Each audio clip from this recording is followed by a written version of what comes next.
Baka meron na po kayong ma-share, no, tungkol dito sa investigasyon na ginawa po ninyo dyan po sa nangyari dyan sa Barangay Salamanca, dyan po sa Negros Occidental, kung saan 19 po ang katao po ang namatay, no, sa engkwentro ng NPA laban po sa ating AFP.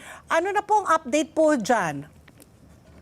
Po, ma'am, sa ngayon po, nagpadala po kami na ang personnel namin from Central Office. Dumating po sila kahapon sa Negros. Ang purpose po ng pagpunta nila doon ay i-augment yung investigation team namin from the Negros Island region. Kasi po ang gagawin po namin doon ay magkumuha po ng mga statements. Opo. Doon po sa mga taga roon sa community, particularly sa Barangay Salamanca, kung saan po nangyari yung encuentro. Kasi gusto po naming ma-establish kung totoo po ba yung sinasabi ng mga human rights group na maraming civilian ang nadamay. Ibig sabihin, hindi po lahat ng namatay ay members ng New People's Army, kundi mga civilians sila. So yun po yung ongoing na investigation na ginagawa po namin sa kanila. Okay. So my follow-up question, since kahapon pa lang pala nakaalis po ang inyong team, no? I was just wondering kung yung Salamanca po ba ay makukonsider ba yung hotspot? Kumbaga yung ba ay talagang lair ng NPA o ito ba ay kumbaga kayo rin ay nabigla na itong bayan na ito ay biglang nagkaroon ng enkwentro? Ano po ang estado ng bayan?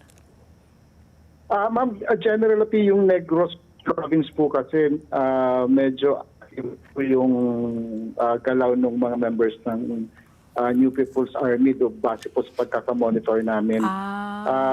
But for the first time, dito ngayon lang daw po ata nagkaroon ng ganitong encuentro sa Tuboso. Okay. And noong yung team namin from the region, nung pumunta po sila doon,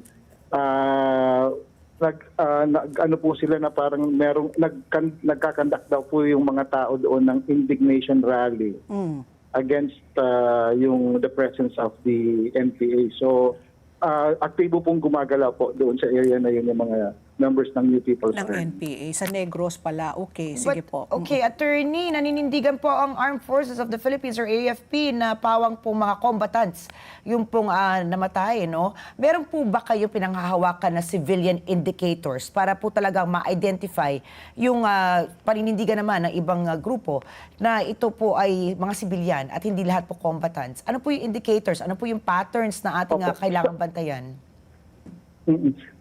Yun rin po yung gusto naming masigurado na totoo nga bang kumbaga puro sila members ng NPA kasi medyo lang po kami, nabahala po kami nung nalaman namin na merong 2 minors na namatay. Minors? Doon sa encuentro. Opo, isang 15 saka isang 17. Tapos yung pong sinasabi, yun nga po, yung 2 estudyante ng UP, at saka yung isang journalist, saka yung meron pang 2 PhilAm. So ang tinitingnan po talaga namin dito, kaya nagpadala rin po kami na ng aming doctor from the Forensics Division kasi kung magkakaroon kami ng access, kung pwedeng ma-autopsy, ma-check po yung buong lugar. Kasi kung totoo ba talagang itong mga sinasabing civilians na ito o itong sinasabi ng itong mga armed combatants na ito ay talagang totoong nakikipagputukan po doon sa mga state forces natin. Kasi hindi po ibig sabihin the mere fact that they are present there, hindi po kasunod kaagad nun, dapat patayin na sila. Baka hindi naman po ito nakipag-enkwentro, baka caught in the crossfire lang po sila. So yun po yung mga gusto naming ma-establish. Kaya nag-augment po kami ng team doon sa Negros.